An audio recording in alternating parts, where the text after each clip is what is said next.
Bismillah walhamdulillah wassalatu wassalamu ala Rasulillah wa ala alihi wa sahbihi wa man wala. Summa amma ba'd.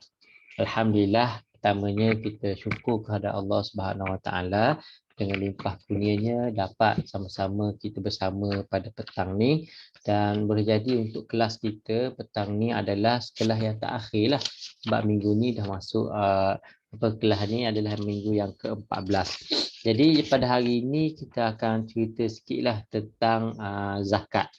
Kalau ikutnya fokus kita adalah kepada sejenis zakat je, iaitu zakat fitrah. Tapi dalam nota ni akan bagi ni, dia merangkumi semua benda lah. Zakat fitrah, zakat-zakat yang lain. Jadi dalam bab ibadah, zakat ni dia termasuk dalam bab ibadah juga. Jadi kadang-kadang orang kata zakat ni bab muamalah kan hubungan, tapi kita kata zakat kebanyakan ulama dia masukkan dalam bab ibadah, sebab dia adalah tanda kita ni untuk membersihkan harta kita dan hubungan kita dengan Allah Ta'ala. Jadi beberapa perkara yang kita perlu tahulah, yang kita perlu tahu tentang zakat, iaitu dari sudut definisi. Zakat dari sudut definisi dia adalah suci, berkat, itulah. Jadi keluarkan harta yang dengan cara tertentu, niat tertentu kepada golongan yang tertentu. Jadi kelebihan hikmah ni dah biasa dah. Kemudian paduan zakat ni tahun kedua hijrah pada bulan Syakban. Jadi hukum orang yang enggan bayar zakat, yang pertama adalah dia ni kalau tinggal tak bayar zakat sebab dia engkar, dia rasa zakat ni tak ada dalam Islam, jadi hukum ni boleh jadi kafir dan dah halal darahnya, macam yang dibuat oleh Saidina Abu Bakar kan. Orang tak mau bayar zakat, dia perang. Jadi perang sampai boleh bunuh lah. Jadi sebab apa Saidina Abu Bakar buat macam tu? Kan zakat je kan. Jadi taklah sampai kafir. Disebab Saidina Abu Bakar tahu dia buat tu bukan sekadar tak berbayar, tapi dia ni engkar kewajipan. Dia kata zakat ni tak wajib dah sebab Nabi SAW dah tak ada dah, jadi tak perlu bayar zakat. Jadi itu sebabnya Saidina Abu Bakar yang sebabkan perang ni golongan yang murtad dan juga tak mau bayar zakat. Yang seterusnya enggan kerana kedekut, takut harta jadi berkurang ke apa ke, hukum dia adalah fasik. Jadi fasik ni macam mana? Fasik ni orang yang mengekali buat dosa besar. Orang yang selalu tinggal semayang, orang yang selalu mengupak orang, yang kekal buat dosa besar. Orang yang buat dosa besar dan orang yang berterusan buat dosa kecil. Buat dosa kecil tapi banyak buat sama jadi fasik juga. Orang yang selalu buat dosa, orang yang buat dosa besar walaupun bukan sekali buat dosa besar jadi fasik. Jadi dia kena banyak istighfar, banyak bertaubat. Sebab tu orang yang nak jadi wali kahwin ke, jadi saksi kahwin ke, jadi tu imam tu dia biasa dia mengucap dulu, istighfar dulu semualah, supaya wali tu tak jadi wali yang fasik. Okey. Seterusnya bahagian zakat, ada zakat harta, zakat badan ataupun zakat fitrah. Zakat harta ni emas, perak, harta ternakan, tanaman, harta dagangan, galian, ni rikas. Sini tak ada sebut zakat pertanian. Bukan zakat pertanian, zakat pendapatan. Jadi zakat pendapatan tu adalah zakat yang baru lah, kita kata zakat yang baru, dan dia kiaskan kepada zakat-zakat tanaman, zakat-zakat yang lain. Jadi itu adalah zakat baru dan kita lama dia tak sebut. Kemudian syarat wajib zakat. Islam merdeka, cukup hak milik sempurna milik dia, cukup nisab, cukup haul. Nisab tu cukup kadar dia lah, haul tu cukup tahun dia. Tahun Qamariah, tahun Islam. Jadi zakat ke atas anak kecil, siapa yang kena bayar tu tanggungjawab wali dia. Zakat bagi anak kecil ada tanggungjawab wali dia kalau cukup syarat. Kita kelas kita tak akhir ni saya tak panjang, nampak pendek je. Sebab nanti nak bincang dan kita nak settlekan semualah kerja-kerja yang perlu kita laksanakan semua. Jadi kita boleh bincang dalam soal jawab nanti. Jadi asnaf zakat 8 dia, tak boleh ubah jadi 9, 10 je, maka kekal 8. Fakir, miskin, amil, mu'allaf, hamba, orang yang berhutang, orang yang berjuang, fisabilillah, Ibnu Sabil, orang musafir yang terputus belanja. Jadi yang ni kita fahamlah. Yang special sekali yang amil tu. Untuk nak katanya zakat ini adalah satu urusan negara, bukan dia yang mudah. Sampaikan amil orang yang nak kutip zakat tu pun ada bahagian daripada zakat tu. Maksud jadi terlaksana yang baik dah. Jadi dah sebut mu'allaf. Mu'allaf ni dua. Satu orang yang baru memeluk Islam. Satu lagi orang yang jinak hati terhadap Islam. Jadi orang kata boleh tak bagi zakat kepada orang kafir? Jadi hukumnya boleh dengan syarat orang kafir itu adalah orang golongan mu'allaf, iaitu golongan yang minat pada Islam, dengan bila kita bantu dia tu dia akan lebih sukalah untuk masuk Islam. Itu maksud mu'allaf. Jadi seterusnya orang yang berhutang, orang yang fisabilillah dan juga Ibnu Sabil. Dalam bab hamba ni dia sebut ada dua. Hamba yang dimaksudkan adalah hamba mukatab. Ataupun bukannya hamba ya apa ni, hamba satu lagi, hamba saya biasa lah. Hamba mukatab ni adalah dia ada perjanjian, dia boleh bebaskan diri dia. Dia bayar sekian-sekian, dia boleh bebaskan diri dia. Ada satu lagi hamba, memang hamba betul lah. Hamba yang tak boleh bebaskan diri dia, melainkan tuan dia nak bebas. Dia tak ada syarat-syarat perjanjian bayar berapa ringgit ke apa. Jadi golongan yang tak berhak menerima zakat, orang kaya, hamba sahaya, Bani Hashim, Bani Abdul Muttalib, orang kafir. Jadi Bani Hashim dengan Bani Abdul Muttalib ni sebab apa tak berhak menerima zakat? Sebab itu adalah keturunan Nabi SAW, Nabi dan keturunan yang tak terima. Apa hikmah dia? Sebab zakat ni dia beza dengan hadiah. Hadiah ni diberikan oleh orang yang atas dasar mahabbah, kasih sayang, sama level. Tapi zakat ni berikan orang yang lebih tinggi kedudukan kepada orang yang lebih rendah. Jadi takkan ada yang lebih tinggi dari kedudukan pada kedudukan Nabi dan juga keluarga Nabi. Jadi itu hikmahnya keluarga Bani Hashim, Bani Abdul Muttalib ini dia tak terima zakat. Tak terima zakat ataupun tak terima sedekah. Mereka hanya terima hadiah. Nabi SAW pun hanya terima hadiah. Macam kita kata kisah yang terkenal lah, macam mana Salman Al-Farisi nak masuk Islam tu, dia tahu dah dalam kitab-kitab lama sebut dah Nabi akhir zaman ni akan keluar di satu tempat yang yang tanah hitam, yang tu di Madinah.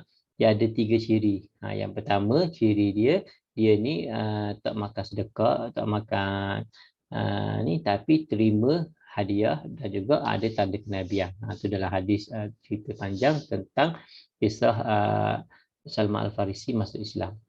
Kemudian orang kafir orang kafir secara umum dia kata tak berhak menerima zakat. Melainkan situasi yang kita sebut tadilah. Jadi benda ni tetaplah, jadi kita tak boleh nak mudah-mudah nak bagi bahagian. Kalau ada lebih ke apa saja tak boleh. Okey, zakat emas, bab-bab ni saya tak bersentuh. Nanti awak boleh tengok sini, kalau tak faham awak boleh sebut zakat binatang ternakan. Binatang ternakan ni dia syarat dia, umum dia cukup syarat, cukup nisab, cukup haul, hendaklah digembala di kawasan umum yang mana makan rumput yang tak berbayar. Maksudnya bukan rumput orang gecur rumput RM500 ke apa ke bagi makan ke dia, itu tak kira. Ataupun bagi makan meh ke bagi makan itu tak kira. Cara dia rumput free je. Itu yang kena zakat. Kalau dah kena bayar makanan dia lagi, lepas tu bayar zakat lagi, jadi menyusahkan lah. Islam ni dia memudahkan. Jadi kita ternak tu bukan tujuan buat kerja, tapi memang untuk ternak sekadar ternak lah. Okey, kemudian zakat tadi kita sebut dia cukup haul. Jadi maksud nanti dia akan sebut ada syarat khas bagi ternakan, dia tak ada haul, tak disyaratkan haul. Maksudnya dia taklah setahun tu, dia haul dia ni berbeza. Ada yang 2 tahun, ada yang masuk 3 tahun, ada masuk 4 tahun, 5 tahun. Jadi dia berbeza dengan binatang ataupun berbeza dengan jenis zakat-zakat yang lain. Okey, ini boleh tengok juga dalam dalam website Pusat Zakat Terengganu ke, Pusat Zakat Wilayah ke, Pusat Zakat Selangor ke, dia sebut detail. Tengok ni, syarat yang ketiga, tidak disyaratkan haul. Tadi disebut syarat umum ada haul kan? Ada tahun. Maksud dia whole tu bukannya setahun kena bayar. Maksudnya dia ada 2 tahun, 3 tahun, ada masing-masing lah. Okey. Kemudian zakat apa tadi? Okey. Zakat tanaman dan buah-buahan. Yang kena zakat adalah disebut sini hanyalah makanan asasi. Bukannya semua jenis buah dah, tapi makanan asasi yang jadi macam kita nasi lah, beras semua tu zakat kita, zakat padi. Okey. Bilangan kadar dia adalah 5% ataupun 1/20.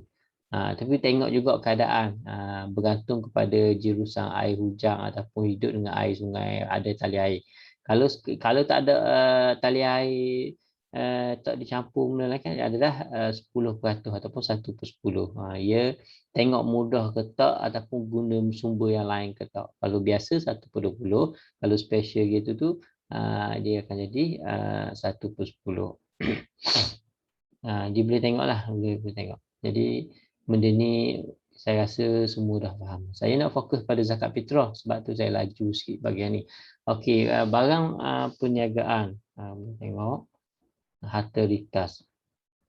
Okey, tu balik pada zakat fitrah. Okey. Yang paling penting yang awak kena faham ni asasnya adalah zakat fitrah, iaitu wajib kepada setiap individu. Jadi syarat wajib dia sempat hidup ketika matahari terbenam pada malam hari raya puasa. Dia kena hidup juga sekejap dalam hari raya puasa. Kalau lahir pagi raya tu tak, dia syarat dia kena hidup dua-dualah. 2 hari raya kena hidup malam raya tu lah. Jadi sempat hidup ketika matahari terbenam pada malam hari raya puasa. Lepas tu dia Muslim, dia memiliki lebihan harta. Lepas tu orang yang mati ada sedikit poin disebut orang yang mati sebelum terbenamnya matahari pada malam 1 Syawal tidak wajib zakat fitrah atasnya, atau atas orang yang mati pada bulan Ramadan tidak wajib zakat sebab dia nak hidup waktu sebahagian pada Syawal tu kan. Jadi waktu bayar zakat, okey, harus mula Ramadan tu boleh start bayar dah. Wajib apabila terbenamnya matahari terakhir Ramadan sehingga berakhir hari raya, tu waktu yang wajib lah.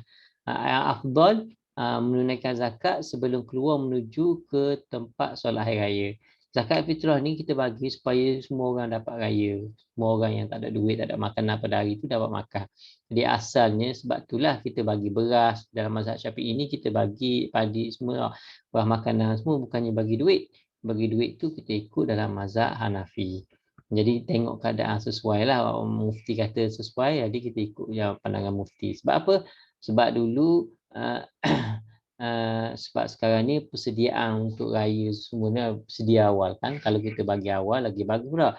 Sebab dulu orang bagi tu memang untuk makanan tu untuk dia makan untuk hari raya tu. Sebab tu dia bagi sebelum keluar menuju ke tempat solat hari raya.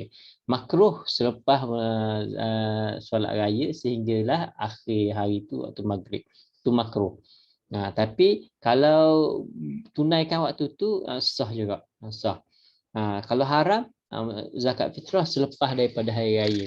Jadi bayaran tu sah tapi berdosa. Ada beberapa sebab yang mana dia boleh lewatkan, dan bila dia lewatkan benda tu pun dia tak jadi berdosa juga.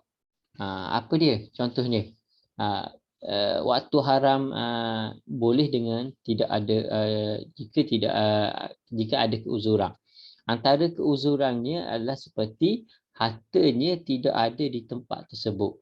Dia nak bayar tapi duit duduk kat lain, dia corona ke COVID kan, dia tak boleh dia ambil duit tu, ataupun dia tunggu orang yang berhak menerima zakat.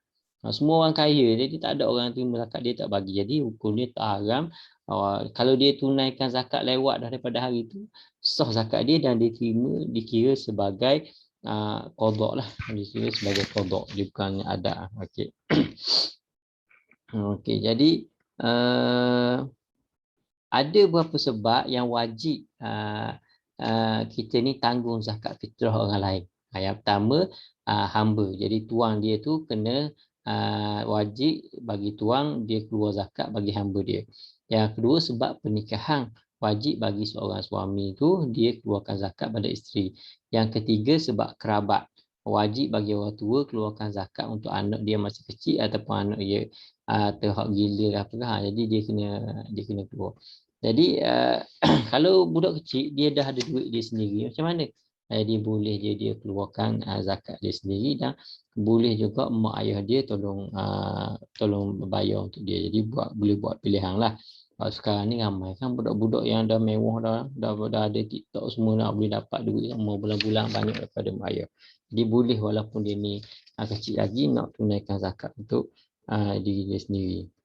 Macam mana pula keadaan orang yang ada harta, tapi hutang dia lebih banyak daripada harta dia?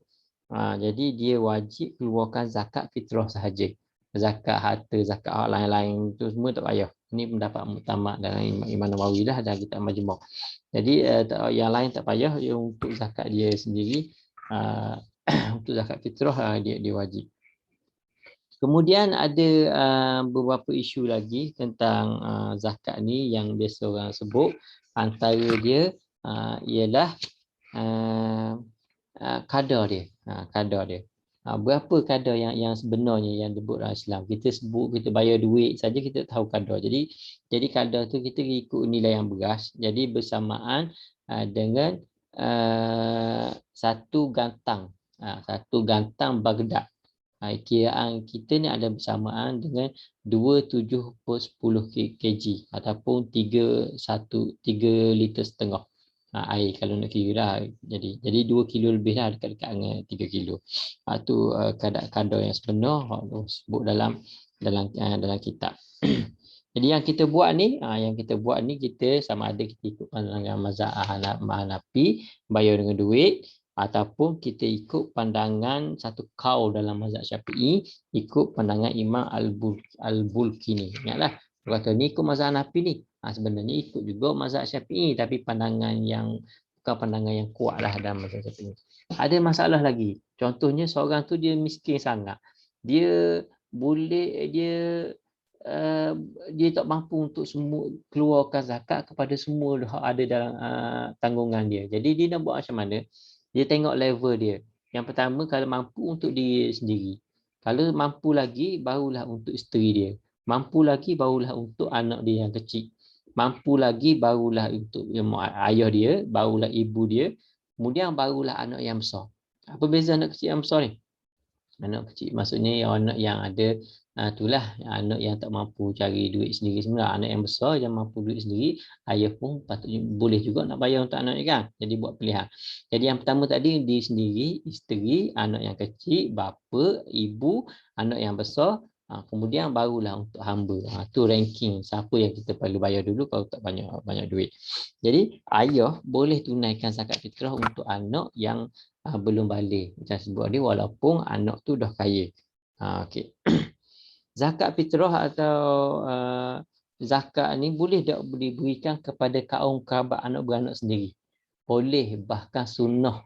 Sunnah kita bagi pada anak beranak sendiri, ya selagi mana dia bukan di bawah tanggungan kita. Kalau bawah tanggungan kita tak boleh lah. Tapi ada keadaan seorang suami boleh beri zakat pada isteri. Macam mana keadaan dia? Jadi kita akan buat.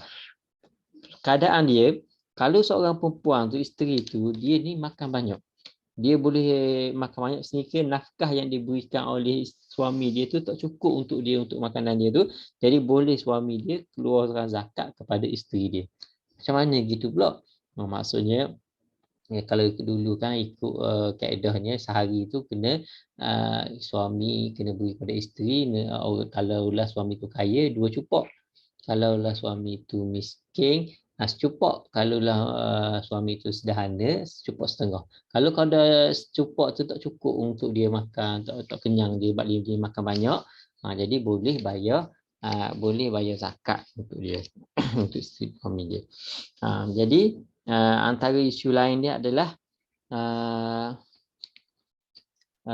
anak boleh diberikan zakat jika dia sudah mukallaf dan termasuk orang yang berhak menerima zakat. ayah boleh beri zakat kepada anak kalau anak dia tu kategori orang yang dia mukallaf dah, mukallaf semula, tapi dia kategori orang boleh zakat. Okey. Macam mana pula isteri nak bagi zakat pada suami? Pun boleh. Isteri boleh bagi zakat pada suami dengan syarat suami itu orang yang tergolong orang yang boleh terima zakat, dan juga isteri itu duit yang diberikan oleh suami itu tak akan diberikan semula sebagai nafkah. Jadi itu disebut dalam kitab lah. Lepas tu suami tanggung nafkah isteri, bapa tanggung nafkah anak yang tidak berkemampuan, dan anak menanggung nafkah kedua ibu bapanya yang tidak berkemampuan. Itu ikut dalam kitab disebut gitu. Okey. Kemudian berapa masalah lagi saya tengok dalam kitab ni, dia sebut tentang masalah beza antara orang fakir dengan miskin. Dalam fiqh kan disebut tadi syarat zakat tu ada fakir, ada miskin. Jadi apa beza antara fakir dengan miskin? Dalam kitab sebut fakir ialah orang Islam yang tak ada harta atau pekerjaan sama sekali, dan ataupun kalau dia ada pekerjaan, gaji dia tu sangat kecil sehingga tak sampai separuh daripada keperluannya ataupun tanggungannya sehari-hari.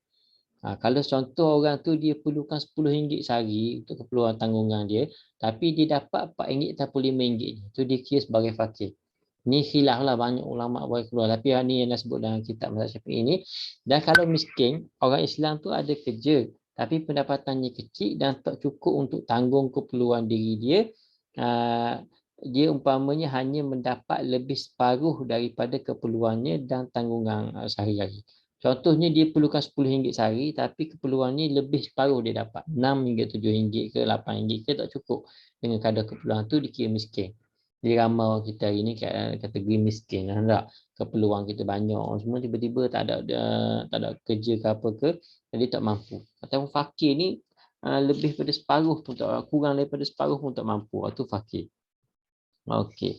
Jadi bayar pada siapa? Bayar kepada orang yang dilantik, dia diberi tauliah oleh sultan ataupun pengganti pada sultan lah. Amir itulah ada beri tauliah diberikan kepada orang-orang yang bukan dilantik.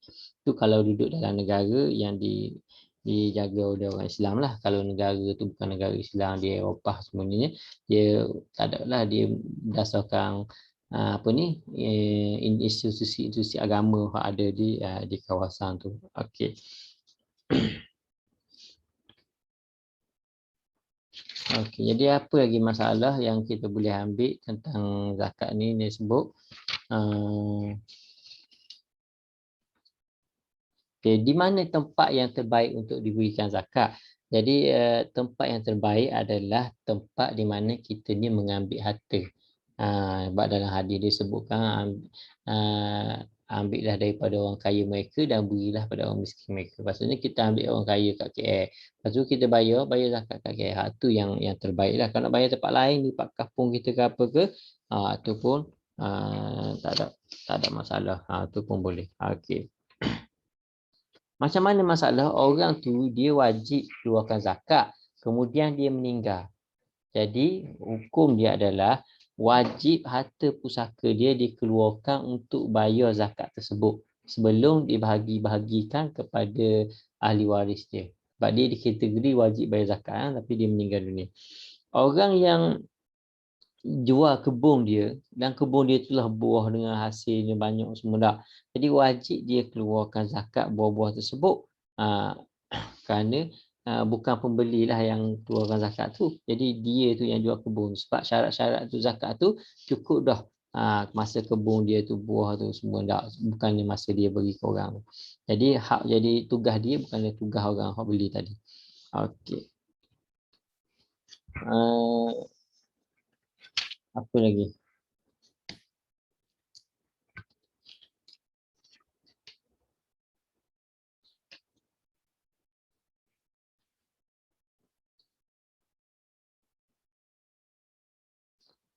Kalau pembantu rumah, dia dibayar gaji oleh tuan rumah. Jadi siapa yang akan bayar zakat?